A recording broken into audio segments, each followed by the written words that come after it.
জয় মা দুর্গা। আজ নবরাত্রির তৃতীয় দিনে শ্রবণ করুন মা দুর্গা কেন চন্দ্রঘণ্টা নামে পরিচিত। চন্দ্রঘণ্টা দেবীর পুরাণ কাহিনী।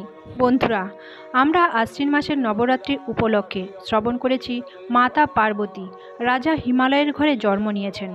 ভগবান শিবকে প্রতিরূপে লাভ করবার জন্য তিনি 3000 বছর তপস্যা করেন। অবশেষে মহাদেব দেবীর তপস্যায় সন্তুষ্ট হয়ে বিবাহের জন্য প্রস্তাব রাখেন। সমস্ত দেব দেবীকে বিবাহের সংবাদ জানালেন। ভোলেনাথের প্রিয় ভক্ত হল ভূত, প্রেত, পিশাচ, রাক্ষস ইত্যাদি। সকলেই ভোলেনাথকে বিবাহের জন্য অদ্ভুতভাবে সাজিয়ে তোলেন। মহাদেবের মস্তকে চন্দ্রদেব মুকুট হলেন। ছোট ছোট মাথা দিয়ে তৈরি হলো কানের কুণ্ডল, গলার মালা, অঙ্গে ছাইয়ের ভস্ম, পোশাকে চামড়ার বস্ত্র, হাতে ত্রিশূল এবং ডুমরু।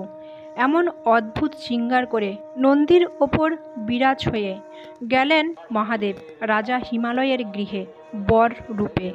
সেখানে উপস্থিত ছিলেন সমস্ত দেবদেবী, ঋষি, মুনি এবং ভোলানাথের প্রিয় ভূত, পিশাচ, তারাবো। তাদের চেহারা ছিল অতি ভয়ঙ্কর। এমন সমস্ত বরপক্ষ দেখে রাজা হিমালয়ের পত্নী মেনকা দেবী অচেতন হয়ে গেলেন। ভোলেনাথের এমন ভয়ঙ্কর রূপ দেখে দেবী পার্বতী ভাবলেন তিনিও এক অদ্ভুত রূপে ধারণ করবেন। এই কথা ভেবেই দেবীও অলৌকিক রূপ ধারণ করলেন। সেই দেবীকেই বলা হয় মাতা চন্দ্রঘণ্টা।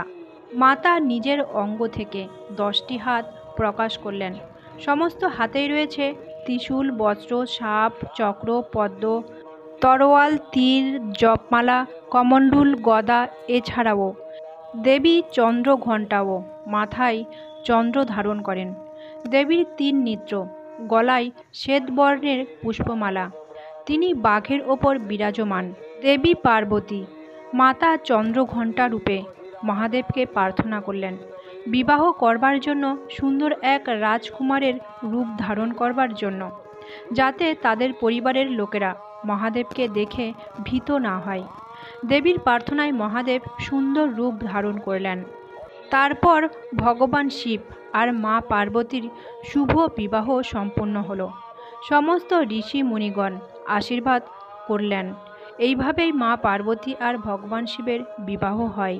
নবরাত্রির তৃতীয় দিনে দেবীর চন্দ্রঘণ্টার পুজো হয়ে থাকে। দেবীর পছন্দের রং হলো গোলাপি। দেবীর পছন্দের ভোগ হলো মধু এবং দুধের তৈরি বিভিন্ন ভোগ। জয় মা দুর্গা।